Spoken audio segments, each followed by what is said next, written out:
and how to read chord charts. Now, I do have the music staff written down below, and I'll also talk about scale charts in this class, but those are things that we're not going to be talking about too much in this video in particular. I would rather talk about tablature. So this is tablature. If you were looking at it, tablature has 1, 2, 3, 4, 5, 6 lines. Why do you think it has 6 lines? Is what I usually ask my students. And I'm just going to give you the answer. It has 6 lines for these 6 strings. 6 lines for the 6 strings. It literally lets you know what string to play. So right now, let me shift this screen over just a little bit. That way you can see the string. At the top is string 1, at the bottom is string 6. But here's the weird part about it, because whenever you're actually playing guitar, string 1 seems to be at the bottom. String 6 seems to be at the top. It's opposite. It's as if you were looking at tablature, but you were flipping your guitar so that you could see it yourself.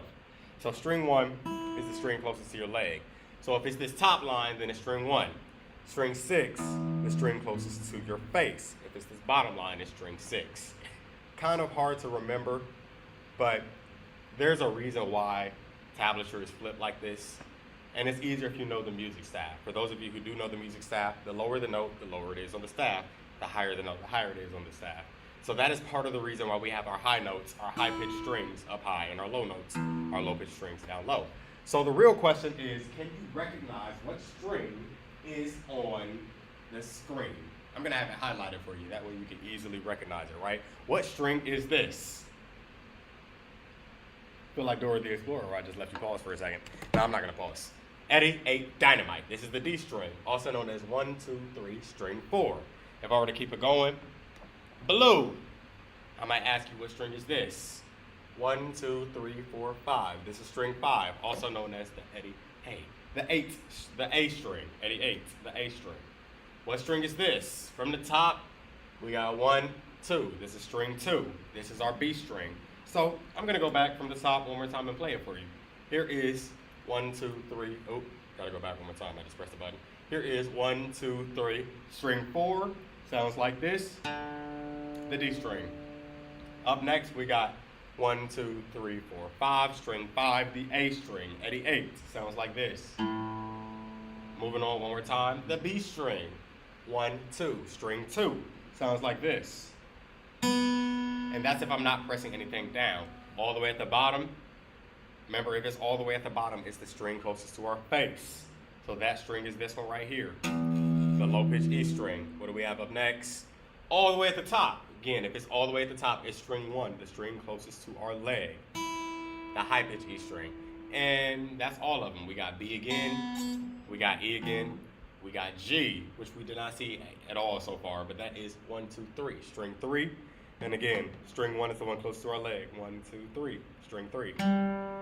Now, we can do this all day long just for you to get used to seeing what string it is, and you could play the open strings with me as you see it going across the board.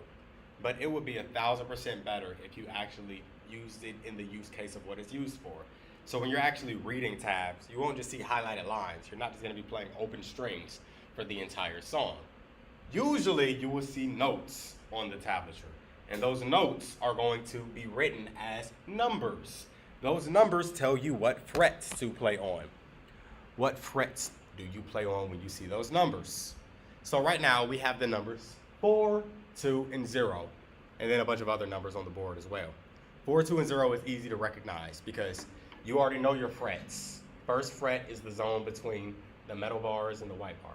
If you don't know what your frets are, if you don't know the parts of the guitar, make sure you check out my old live stream. I've done a live stream already on how to tune your guitar and how to recognize the parts of the guitar. Frets are so important. So you got your first fret, the zone between the first metal bar and the white bar, the nuts of the guitar. Second fret is the zone between the first 2 metal bars. Third fret is the next one. Fourth fret is right here. But all of those numbers are written on a particular line. That line may not be color-coded this time because usually when you're seeing it, you don't see color-coded lines. That was just for demonstration purposes for you to recognize what string we were looking at. But all of those numbers are on the top line. Remember, that top line tells you that it is the string closest to your leg. And it says 4, so that means you're playing on the 4th fret of the high-pitched E string. You only play it one time because it's only written one time. Then you got 2, which is the 2nd fret, and then you have 0, which means no frets whatsoever. That just means open string. 2, 4, 4, 4. And in 3 seconds, the moment that you could recognize what string to play on and what frets to play on, you could play whatever song is written. So there's a whole plethora of songs that you can find on YouTube. You can type in guitar tabs and you will find a whole plethora of songs. Easy guitar tabs, beginner guitar tabs, and you'll find a whole slew of songs, a whole bunch of songs that are just simple songs like this, simple melodies like 4 2 0 2 4 4 4, and you will already know what song that is. I played it twice. If you know what song that is, let me know. Yes, it is Twinkle Twinkle Little Star. No, it's not Twinkle Twinkle Little Star. It's Mary Had a Little Lamb.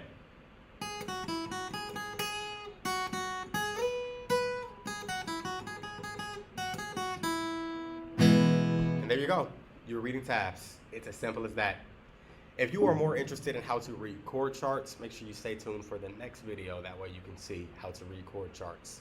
Chords are a very big aspect of learning guitar. Do not think that you could just get by with tabs alone. You got to learn how to play chords. You got to learn all the aspects of it. If you like content like this, be sure to check out the next video. That way you can stay growing the way how you need to grow. Peace out, Girl Scouts. I'll catch you in the next one.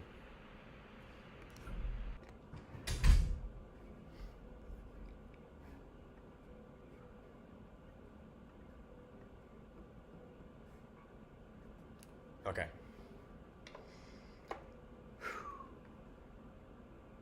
Hey y'all, if you are watching these videos sequentially, the way how you should be watching them, you would have started with the parts of the guitar, and then you would have went into, what am I saying? You would have started with the parts of the guitar, and then you would have went into how to tune the guitar. Maybe when I was talking about how to tune the guitar, I probably talked about the letters of the musical alphabet. If not, there's only 7 letters in the musical alphabet, and we'll talk about that in another video in case you were confused. But as of now, I've also taught the previous video how to read tablature. So above me, I have tabs written out. Tabs, and I probably should have mentioned it when I was showcasing tabs. Tabs don't always look like this.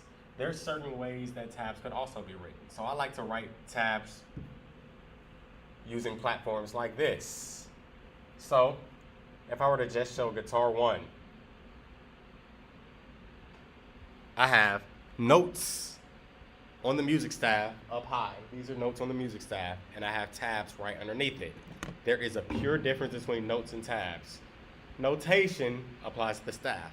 Here are tabs. Just like how I mentioned earlier, you got lines and you got numbers. Those lines will tell you what string to play on, and those numbers will tell you what fret to play on.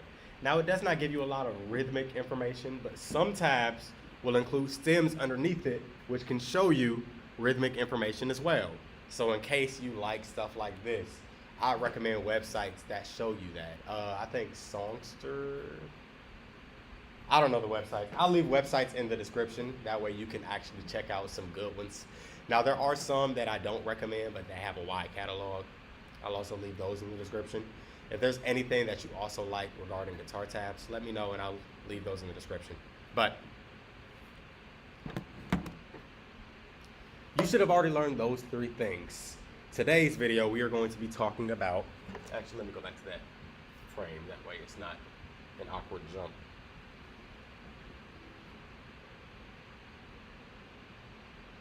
You should have already learned those 3 things. And in today's video, we're going to be talking about how to read chord charts. So this is what chord charts looks like. Chord charts are relatively easy to read. It's as if you were looking at the guitar as if it was straight in front of you, vertically, up and down. So this thick bar at the top is this thick bar right here. All of the horizontal lines are the frets, the metal bars. And the spacing between each of them are also frets. So this would be fret number 1, this would be fret number 2, this would be fret number 3, and this would be fret number 4. Usually you might see notes written or dots written on the vertical lines though. Those vertical lines are the strings of the guitar, but as if they were Eddie 8 Dynamite, Goodbye Eddie, and you were looking at it like this. So from left to right, as it is written right here. Eddie 8 Dynamite, Goodbye Eddie, so on and so forth. So easy to comprehend. You got your vertical lines for the strings. You got the thick bar at the top for whatever this thick bar is called. If you know what it's called, you know what it's called. And then the horizontal lines to tell you what frets you're looking at. It's kind of weird to see chord charts though because it's turned sideways compared to just seeing how it is if it was, it's turned vertically instead of seeing how it is if it was sideways. But you got to learn how to read all these different charts, all these different ways. It's beneficial for whatever it's beneficial for. Now, a couple other things whenever you're looking at chord charts, right? If there is an X above that string, you do not play that string. So we have an X right here, right here, right here on Eddie A Dynamite. We're not playing the E, A, and D string. We're not. But we have an open circle above G and an open circle above E. That means that we are playing the open G string and the open E string. And then we have a filled-in circle on the first fret of B. That filled-in circle is where you place your finger. And if you play all three notes at the same time, you'd be playing a pretty chord. That is an abbreviated version of the C chord. So if you are interested in concepts like that and how to read chords, there's a plethora of chords that you should be reading. One of the main chords that I feel like all guitarists should start with are your caged chords, right? If you were interested in the caged chords, they look something like this. They are 8, and I guess I can full screen this whenever it loads. Give me a couple seconds for it to load, and boom, it loaded. They are 8 chords. You can only see 6 of them on the screen right now. Oh, you can see 7 of them on the screen right now.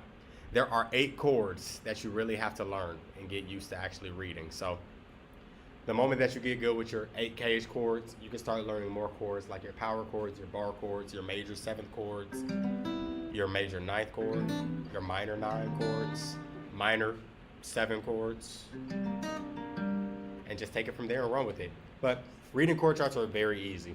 From there, you will become the best guitarist that I know you're capable of being.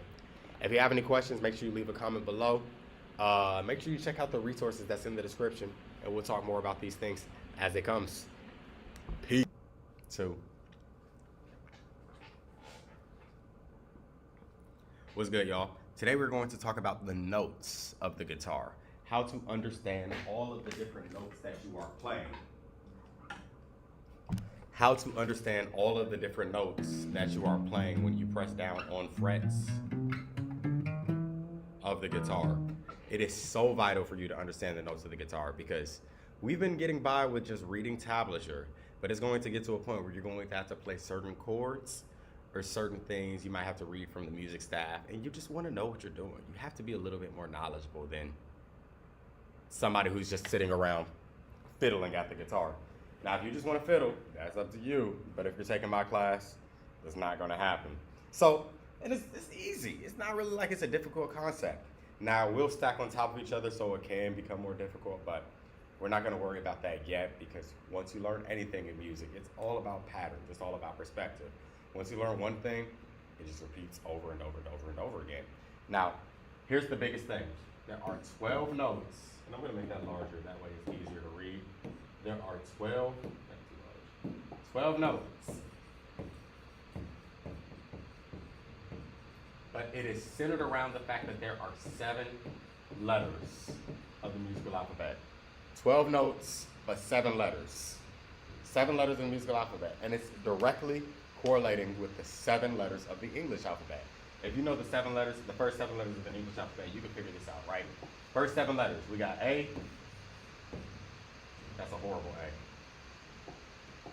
We got A, B and C, D, E and F, and then G. Those are all 7 letters of the musical alphabet. And then after G, it repeats back to the top, A. I know everybody on the live stream may not be able to see it, but on the recording, you'll be able to see it. And I'm just going to make it smaller that way you can see it, fit the frame, right? Cool. These are the 7 letters. If you did not notice, I made B, C, and E and F so close together. And there's a very big reason why I'm doing that. As we are European influenced, this Western hemisphere that we live in, we divided our entire musical sequence into a 12-tone series. We divided all of our notes into 12 equal notes. But in order to do so, we had to actually name the notes based off of the frequencies that they were on and all the things. In order to make it make sense, we decided to go with 7 letters and put these 2 letters side by side, B, C, E, and F. All of the other notes are just accidentals, where you add a symbol like this or a symbol like that. We call this symbol sharp, and we call this symbol flat. To the letters that you already have. So we have our 7 letters, and you add a symbol that gives you the other 5 notes that's missing, because 7 plus 5 makes 12. You put all of it together, now you have all 12 notes of music. So what notes are missing? Let's talk about it. If it is sharp, you are going from left to right. You are going from a low pitch note to a high pitch note. If it is flat, you're going from right to left. You are going from a high pitch note to a low pitch note. Sharp's literal definition in music means to raise the pitch of a note. So we are starting with A. A is our first note. If we raise the pitch, we repeat the letter and call it A, but then we add the symbol sharp, A sharp. B, you raise it up, it becomes C. B and C is right next to each other, so you don't really need to call it B sharp. That doesn't really exist in music. It does, but there's a whole science definition on why it does, and we're not going to talk about the science yet. I just want to keep it simple for now. So A sharp, B, C. There's another gap right here. We're going to fill that gap with C sharp. D sharp. You raise it up, it becomes D sharp. E, raise it up, it becomes F, because E and F are right next to each other, just like how B and C are right next to each other. But you raise up F, it becomes F sharp. You raise up G, it becomes G sharp. And then you're back at the top with A, and it just keeps the sequence going on and on and on and on. These are all 12 notes of music. Very easy to process. Easiest way to process it, in my opinion, take these 3 steps. First step, step number 1, write down the 7 letters of the musical alphabet. Second step, make sure that you left that gap in between every note combination except B to C and E to F. So A to B, we left a gap. I'm going to put the gaps in blue, that way it's more visible. A to B, we left a gap. And actually, instead of leaving the gap, I'm going to put a slash. A to B, we left a gap. C to D, we left a gap. B to E, we left a gap. F to G, we left a gap. G to A, we left a gap. These gaps are intentional because the only notes that do not have a gap are B to C and E to F. B to C and E to F. Those notes are right next to each other. And it's easier to see it on the piano, but I'm explaining it to you whiteboard style for now. I'll show you it on the piano afterwards, right? But that is how you figure out the 12 notes. Step 1, write down the 7 letters. Step 2, make sure you have gaps in between every note except B to C and E to F. And step 3, repeat the letter that has the gap and add the symbol. In our case, the symbol is sharp, as we are taking the notes and raising it up. Now, sharp is what you call it when you raise it up, but if we are lowering the notes, it is called flat. So if we're starting from the right side and we are lowering the notes, we're starting from a high pitch note and we are lowering it, we would do the same concept. It still has the same gaps. A gets lowered to become repeated note, and I'm going to put it in black, that way it's simple. A gets lowered, you repeat the note to the right this time, A flat. All right. Welcome to the actual live for the people who have been watching. In the text, it did say that was a pre-recording. I think the text is still going across the screen right now, so it says it's a pre-recording. I gotta get that fixed. This is not a pre-recording anymore. Let me turn that off. I'm only going to be live for how long?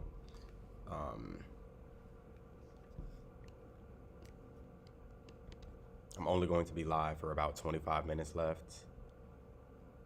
So I'm just gonna get rid of that, and all y'all will see is the countdown timer, which should say the timer. How do I set the time? Why is the time not being set? Sorry, y'all. Technology. Sometimes it be finicky. I'm live until 11:35. Start the timer, press play. Cool, my timer is up. I got about 25 minutes left. peep, gang. I seen a few questions in the questions about me explaining scales and music theory. Ironically, the last video that was playing was, sorry, there's an announcement. Please don't say anything crazy. Pardon the interruption. All cadets attending as escorts or color guards, please report to the ROTC hall at this time. Also, any third and fourth year aviation cadets, please also go to the ROTC hall at this time. Thank you. Sorry, I know those announcements can occur from time to time. I'm a high school educator, so those announcements will occur.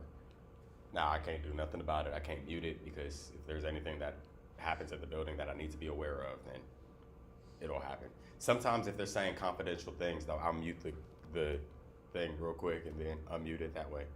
But I feel like that announcement was decently fine. I saw questions in the chat regarding what to do if the chord chart has more than 4 frets. Some chord charts are hand-drawn, like how this one is going to be. So again, the vertical lines are the strings. So this is E, A, D, G, B, and E. And the horizontal lines are the frets. Right now I got 4 frets, but if I wanted to make it like play a chord that had more than 4 frets, I just add an additional line. Some chord charts will just show an additional line if you need to. So like, let's say the chord, if we wanted to play, and let's say the chord that we might want to play might be fancy, right? Like here, here, here. And then there's just X's on the rest of the strings. That is spanning across 5 frets. I don't know why I just drew a star on that last one. I'm playing the 1st fret, the 3rd fret, and the 5th fret. That is a deep shape, right? 1st fret, 3rd fret, 5th fret. One of my favorite chords to play. It could be seen as a sus2 chord. It could be seen as a 9 chord. It's really a power chord. Some people call it not an augmented power chord, but a suspended power chord. It just depends on how you look at it because it's missing the 3rd. Now the other question that I seen was about scales and triads. Scales can be a challenging concept to understand. I do see a banner up. It's a touch high. Oh, okay. Thank you, Sue. I'm gonna lower that. And let me make sure I can actually see the chat. So I'm gonna put that side by side. Perfect. I usually like to have it higher than the board whenever I have the board visible, but I know it's different from my perspective of seeing the live stream versus your perspective where you'll see my name and stuff. So thank you, Sue. How can you learn to play a solo? I'll definitely get to that question. You can't understand pentatonics or majors. So 4 aspects to learning scales. 4 aspects to learning scales. First things first, you should learn scales by shapes. If you are a guitarist, learn your scales by shapes first. That means there are a plethora of shapes that you'll have to memorize, just like chords. Chords, you memorize your chords by learning shapes. Like you'll look at this and you'll be like, oh, I know this shape. That's a C chord. Oh, I know this shape. That's a G chord. And the more that you do it, the more that you see those letters, you'll start to associate the shape with those letters. But there's different places that you can also play those same chords. But the more that you memorize shapes, it doesn't matter the placement. Memorize the shapes and you can play that exact shape over anywhere. Case in point, a pentatonic shape. 5th fret, 8th fret, 5-7 on the next string, 5-7 on the next string, 5-7 on the next string, 5-8, 5-8. I'm gonna show you a visual on that in a quick second. That's just one shape. It doesn't matter where I play it. So if I move all of those frets up to the 6th fret, 6, 9, 6, 8, 6, 8, 6, 8, 6, 9, 6, 9, or one more fret, 7, 10. It's the shape. I'm applying the shape to anywhere on the guitar. So start with shapes. And don't just start with one scale. Sure, you can learn one scale, but I would say there's really 4 to 5 scales that you should really master as a beginner guitarist. And those 4 to 5 scales, which I'm gonna write in a different color, that way we can make this make sense. Those 4 to 5 scales would be major, abbreviated, minor, chromatic. Is this visible? Yes. Major and minor pentatonic. Pentatonic, major, and minor pentatonic. I'm just gonna put a lowercase m for minor pentatonic. If you recognize those shapes, recognize those scales, or if you learn those 5 scales, you'll probably be in a good placement to take it to step number 2. Step number 1 was learn it by shapes. Step number 2 is to learn it by sound. That way, whenever you hear somebody playing these scales, you recognize that scale the moment that you hear it. And you're like, oh, I know that. So when you are having to learn songs, you might learn songs by sheet music or you might learn songs by ear. You'll look at it and all you'll do is just apply it to the song. Like if you're learning a song, let's say the song is, you're doing the major pentatonic. You hear that and you're playing the song My Girl, or you hear the song My Girl by The Temptations. That's the bass line. Then when the song starts, you're gonna be like, oh, that sounds so familiar. I know that from somewhere. I don't know if I've heard it in another song or if I heard it like this and that and the fourth. Runs, licks, anything that you play on guitar, anything that you play on any instrument, center around scales. Scales are just, I would say, the word bank of an essay. The notes that you will use for the song that you were playing. So learn scales by sound, learn scales by shape. Then if you really get into it, learn scales by number. And I'm not talking about fret numbers, I'm talking about the numbered position within the scale. So if you know your major scale and your minor scale and your chromatic scale and all of these other scales, you're gonna start to associate the position of the scale, because I told you they're movable shapes, right? So if I'm doing my major scale, let's take C major scale, like how I just played it. I played the pentatonic. If I'm playing the major scale, and if I was in chorus, we would say it like do, re, mi. Do, re, mi, fa, sol, la, ti, do. We call that solfege in the music world. Solfege is challenging for non-vocalists, but it makes sense for vocalists. For musicians though, we like to use the numbered position within a scale that we call scale degrees. And the music theorists might slap me on the hand because they have other words for scale degrees rather than just number position. But for simplicity's sake, we're gonna call it the number position. So instead of saying do, I'll say 1. I know it's on the 3rd fret, but this is the first note of the scale. 1, 2, 3, 4, 5, 6, 7, 1. So if I knew that scale backwards and forwards, 1, 7, 6, 5, 4, 3, 2, 1. Anytime I'm playing anything, I will associate the numbered position of the scale with that. So if I'm playing the song we were just playing, My Girl, 1, 2, 3, 5, 6, 1, 1, 2, 3, 5, 6, 1. Those are the numbered position within the scale. 1, 2, 3, you skip 4, 5, 6, you skip 7, and go to 1, 1, 2, 3, 5, 6, 1, over and over and over again. And then you recognize scale degrees. The better you are recognizing scale degrees and the number position within the scale, chords come a little bit easier because chords are just certain numbers used, like the major triad, like how you were talking about triads earlier. Tri means 3, it only uses 3 numbers. The first note, the 3rd note, and the 5th note. 1, 3, 5. And you get good at recognizing that. You play it over and over again in all the different places because you'll start to recognize where's the 1, where's the 3, where's the 5. So you got your shape, you got your sound, you got your number, but you also have the very last thing that matters for guitarists. And I say the last thing that matters for guitarists loosely because it definitely matters. It matters for every other instrument more than us because we have cheat codes with our frets and with our fretboard diagrams and with our chord charts and our tablature and stuff. Our cheat codes allow us to not have to learn notes, but definitely learn the notes. Like, don't just be skating on your guitar and not know what notes you're playing. So the last video, the last pre-recorded video that you were watching was about all 12 notes in music. If you know the notes, you'll start to know what notes are used in scales, what accidentals are applied to certain scales. Like C major scale has no accidentals, no sharps or flats. It has all natural notes. Natural is an accidental, but I ain't saying that. So this is what matters first, the shape first. Learn all the scale shapes. It will help you when it comes to soloing. It'll help you when it comes to learning songs quickly, melodies quicker, applying licks to chords or anything that you want to. It'll just make everything tie in together. So 5 different scales that you should learn: by shape, then by sound, and then by number, and then by notes. One more thing to add to number that I didn't mention earlier. not just the number position within the scale, meaning scale degrees, but also learn the interval, the distance between one note to the next note.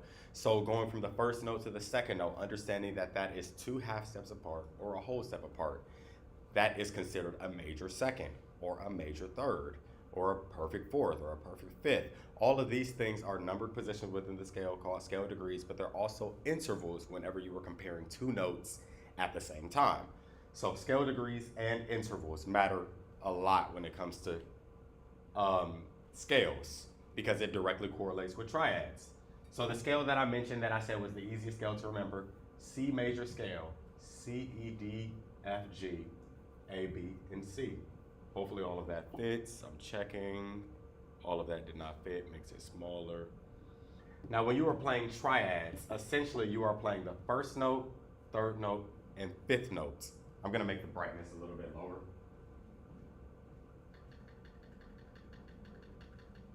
I see a slight glare. Essentially you're playing the first note, the third note, and the fifth note of every scale that you are playing. And that is what forms a triad. Now, if you take that concept of triads and move it around, but stay within the scale, and you take this note, this note, this note, the first note, third note, and fourth, first, third, and fifth, and move it over to the second, fourth, and sixth, that will form a completely different type of triad. And then you move that over one more time to the third, fifth, and seventh, that'll form a different type of triad.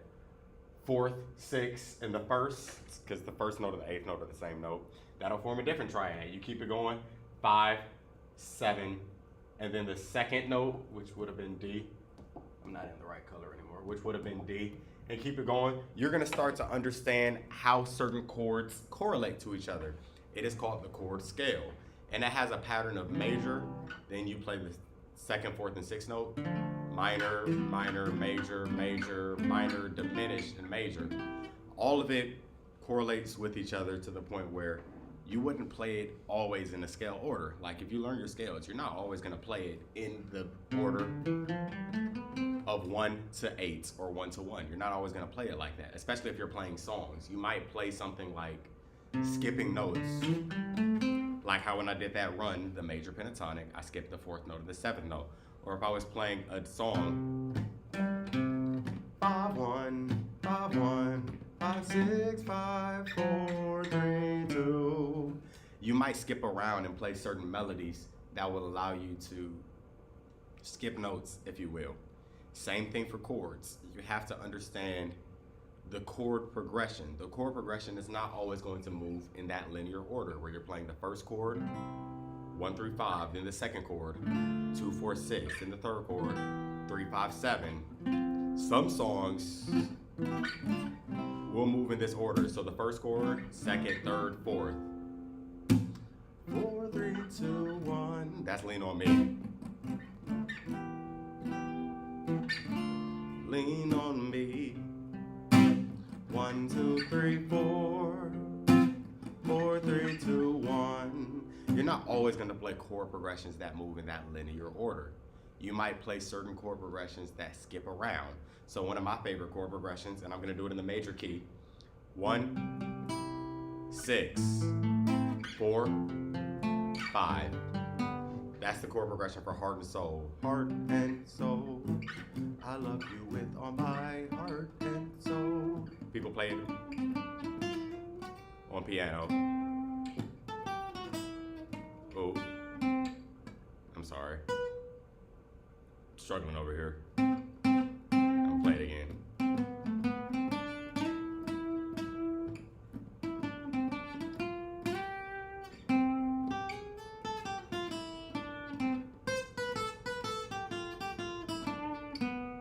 I had to think about what scale I was in and doing all the things.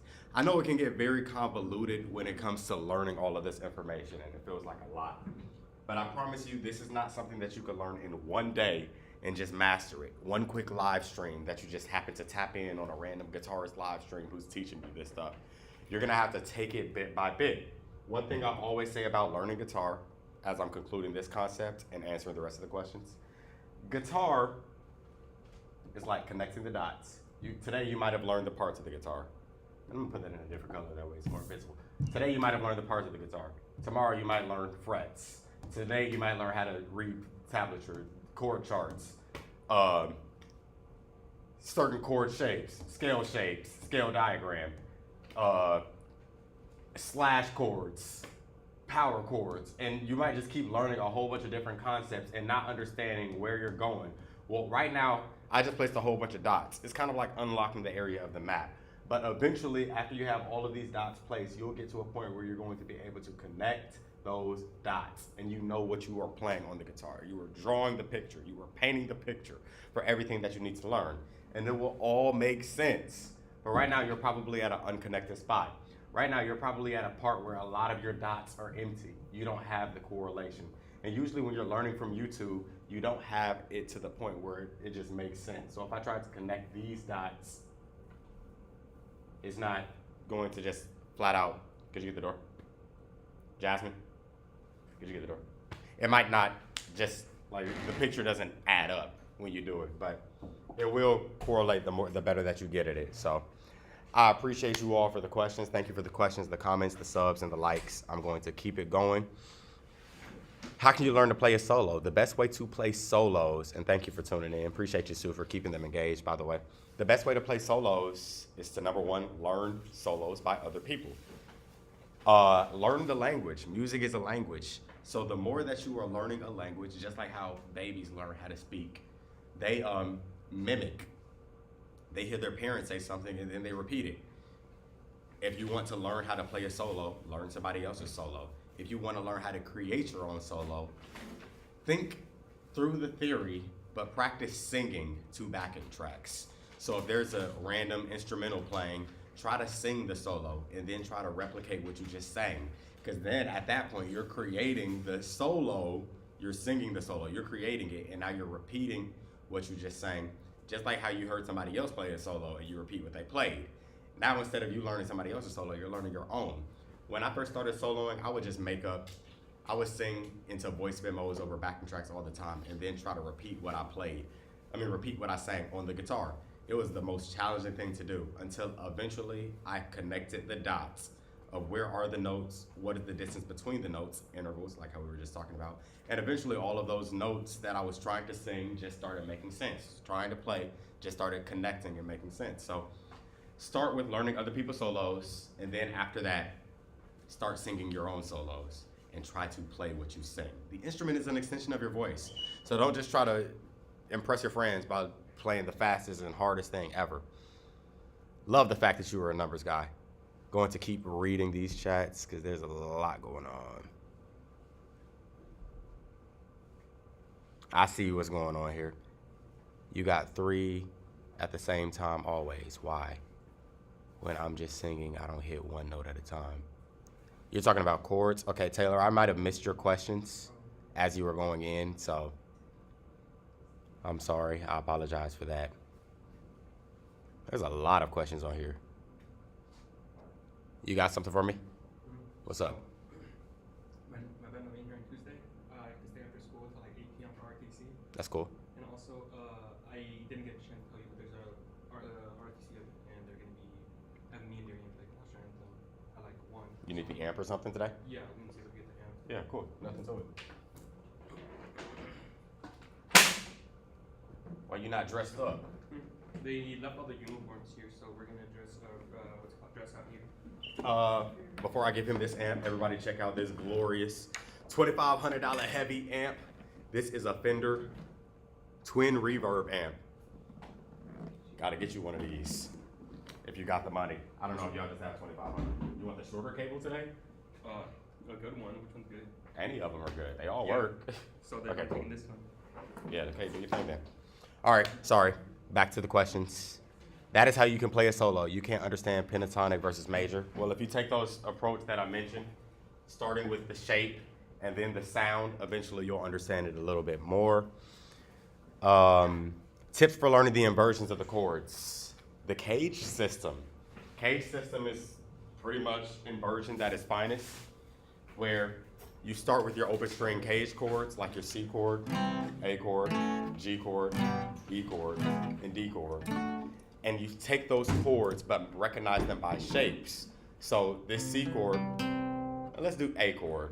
A chord is easy because it's open, 2, 2, 2, open, you can take that entire thing and move it over. So instead of playing open strings, open, 2, 2, 2, open, I could shift everything up 1 fret.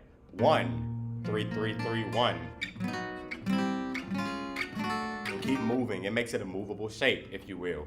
So let's say I'm on A. I take it up 1 fret, A sharp. I take it up 1 more fret, B. I take it up last fret, C. But we already know our C chord to be right here. Our open string, C chord. Here's another C chord. That is the exact same chord. But if I only played 3 strings at a time, I might start understanding the different inversions. So let's say I'm only gonna play the strings Dynamite, Goodbye. Strings 4, strings 3, and strings 2. If I'm playing the original C chord, if I move it up to my A shape, and then if I move it up to my E shape, those are different inversions. Right now I'm playing second inversion. 5, 1, 3. Oh, I lied. 3, 5, 1. That's first inversion. 5, 1, 3. That's second inversion. And then root position. 1, 3, 5. Inversions can get challenging to understand, but if you take it with the cage system, so starting out by learning all of your cage shapes and then moving all of your cage shapes over and over again and then taking it to 3 strings at a time, inversions make more sense. And you really only have to learn so many strings at a time. Strings 6 through 4 are 3 strings, and strings 5 through 3 are the exact same chord shapes. And I'll explain that at another time when I actually start talking about chords. So stay tuned for that video because that's a very good concept that we could talk about. And then strings 4 through 2 and strings 3 through 1 are different chord shapes. So essentially you only have to learn 3 different triad shapes in order to practice your inversions over the guitar, and everything will make sense from there. But we'll make that make sense in another video. That way I can still get through as many questions as I can before the timer runs out. It's only 2 minutes left. What type of timer is this? Sorry, I know this timer is moving, so it looks weird. Nobody told me that. Sorry, let me turn off that scroll feature. That way it's just stationary. There we go, 1 minute left. So sorry about that. Okay, still tips for learning. Do you recommend 7th chords? So yeah, 7th chords are very useful, but start with your basic chords first, your triads first, before moving on to 7th chords. Unless you really like the genre R&B and neo soul, then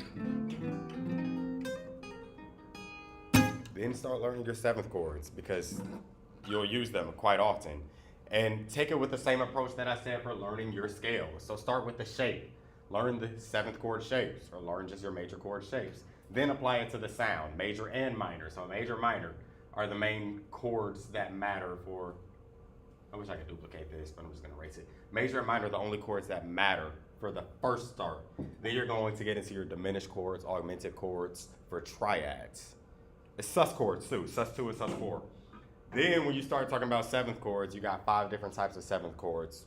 So start with the shapes of those 5 different types of 7th chords. Then learn it by sound. Then identify it by number. That way you can associate what numbers are being used within that chord and how is it spread over the guitar. Because it may not be linear. It might not be 1 through 5. It might be 1, 5, 1, 1, 5, 7, 3. Things like that. So it's still going to use the numbers, but it may not be in the order that's numerical. Don't you ever use C, D, E, F like the letters because you're a numbers guy, which is easier. I use both. I prefer numbers because it is easier for guitarists. You got 3 at the same time always. Why 3? When I'm singing, don't just hit 1 note at a time. So guitar is polyphonic.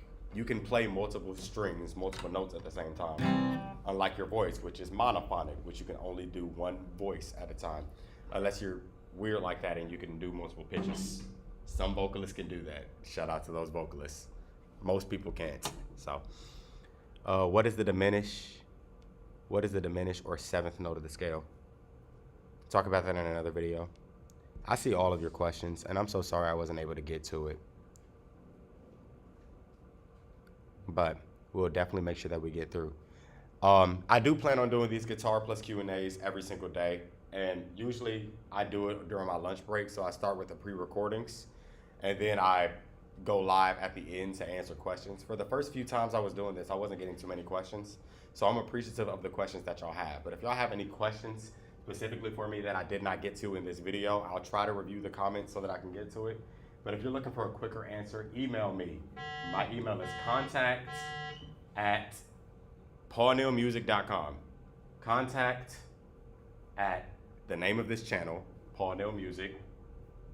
Paul Neil Music.com. Contact@paulneilmusic.com. Email me. I know my handwriting isn't the best, but hopefully you're able to read that. I can type it in the chat. Come on now, thinking. Contact@paulneilmusic.com. And from there, any questions that you may have, I wouldn't even charge you for this. I'm just appreciative that people are interested in learning the concepts that I'm trying to teach. Again, I'm a high school educator. I've been teaching since 2022. I took guitar serious in 2018. I took it serious in 2016, but I got my first gig in 2018. And from there, I've been playing guitar almost every single day and learning about it every single day. I feel like I've been more immersed in the concepts of guitar the moment that I started to teach it. So now that I'm teaching it, I feel more knowledgeable on the concepts every single day. So the more that we have these Q&As, the better that I get. That way I can help you. I feel like I was placed on this earth for two reasons: the arts and to be of service to others. So as long as we're doing that, I'm walking in my purpose. So if you have any questions, please email me. I would love to help you out as much as possible.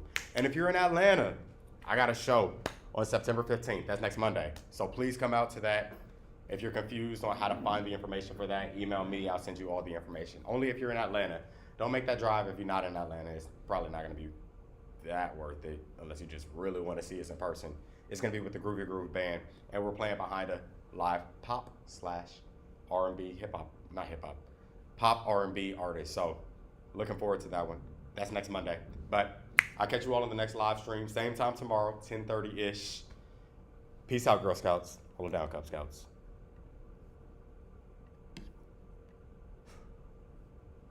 Indeed.